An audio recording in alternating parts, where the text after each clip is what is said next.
Hi, I'm Melissa George with The Mindful Heart, and today our story is called The Gold Lion. This one comes from the Pink Fairy Book. There was once a rich merchant who had 3 sons. When they were grown up, the eldest one said to him, "Father, I wish to travel and see the world. I pray you let me." So the father ordered a beautiful ship to be fitted up, and the young man sailed away in it. After some weeks, the vessel cast an anchor before a large town, and the merchant's son went to shore. The first thing he saw was a large notice written on a board saying that if any man could find the king's daughter within 8 days, he could have her to be his wife, and that if he tried and failed, his head must be forfeit. Well, thought the youth as he read this proclamation, that ought not to be a very difficult matter, and he asked an audience of the king and told him that he wished to seek for the princess. "Certainly," replied the king. "You have the whole palace to search in, but remember, if you fail, it will cost you your head."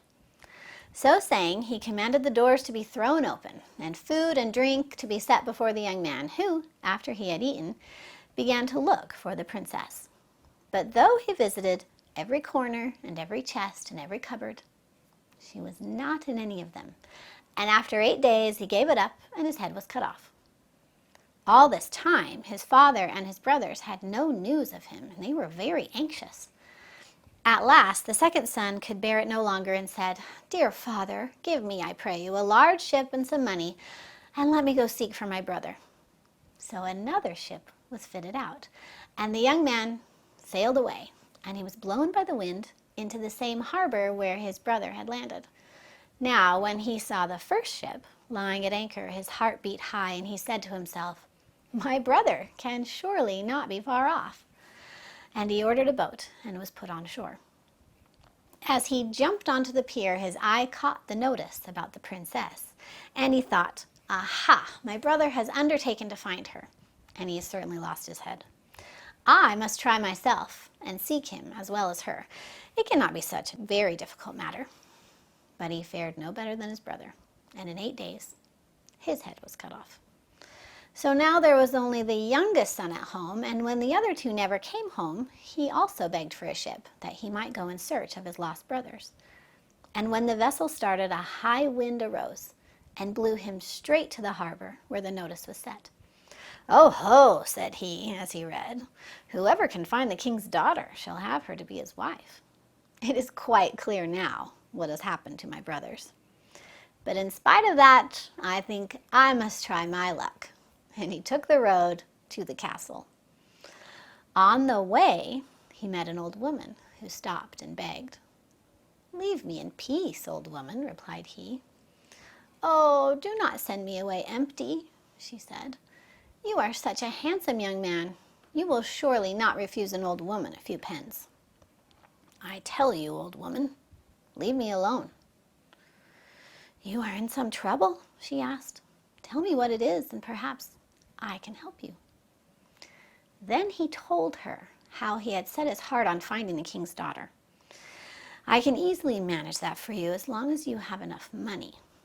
"Oh, as to that, I have plenty," answered he.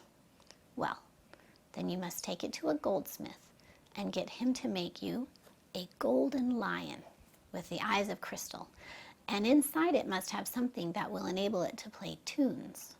And when it is ready, bring it to me."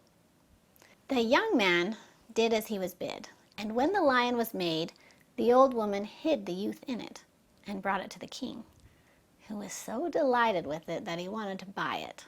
But she replied, "It does not belong to me, and my master will not part from it at any price."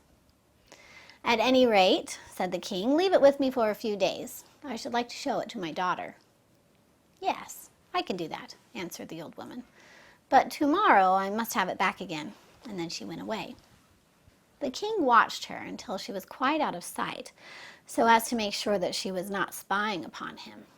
And then he took the golden lion into his room, and he lifted some loose boards from the floor, and below the floor there was a staircase, which he went down until he reached a door at the foot.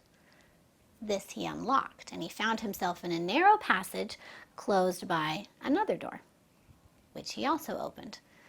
The young man, hidden in the golden lion, kept count of everything and marked that there were in all 7 doors.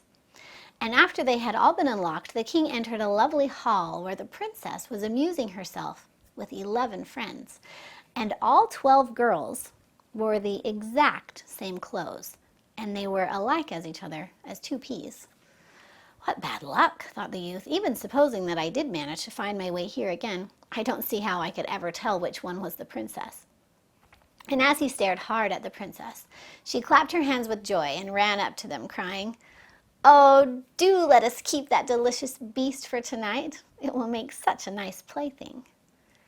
The king did not stay long, and when he left, he handed over the lion to the maidens, who amused themselves with it for some time until they got sleepy and thought it was time to go to bed.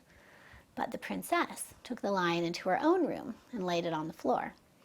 She was just beginning to doze when she heard a voice quite close to her, which made her jump.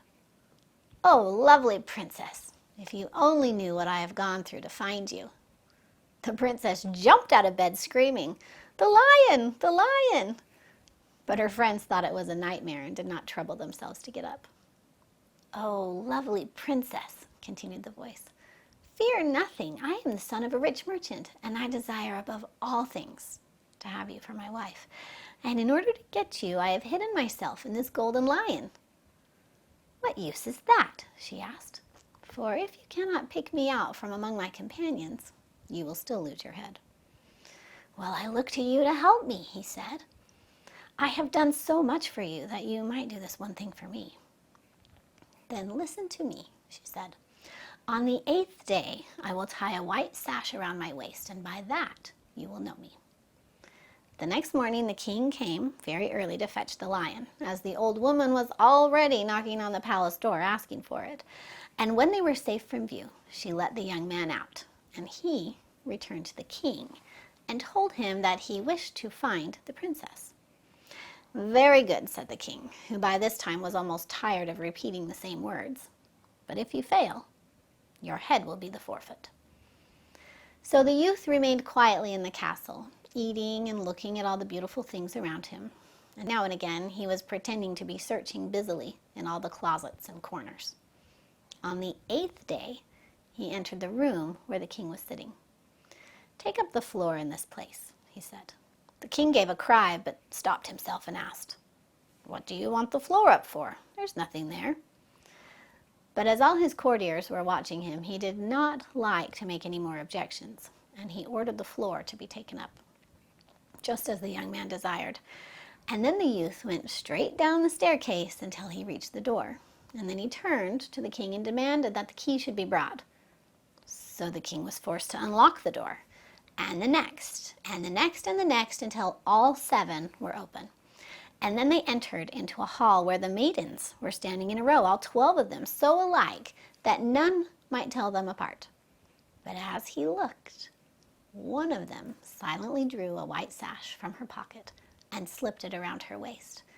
And the young man sprang to her and said, "This is the princess, and I claim her for my wife." And the king owned himself beaten and commanded that the wedding feast should be held. And after 8 days, the bridal pair said farewell to the king, and they set sail for the youth's own country, taking with them a whole shipload of treasures as the princess's dowry. But they did not forget the old woman who had brought about all their happiness, and they gave her enough money to make her comfortable until the end of her days. Well, what did you think of our story today? Did you notice how the last brother wisely asked for help, and as a result, he found the princess? Join us next time for another exciting adventure. I'm Melissa George with The Mindful Heart.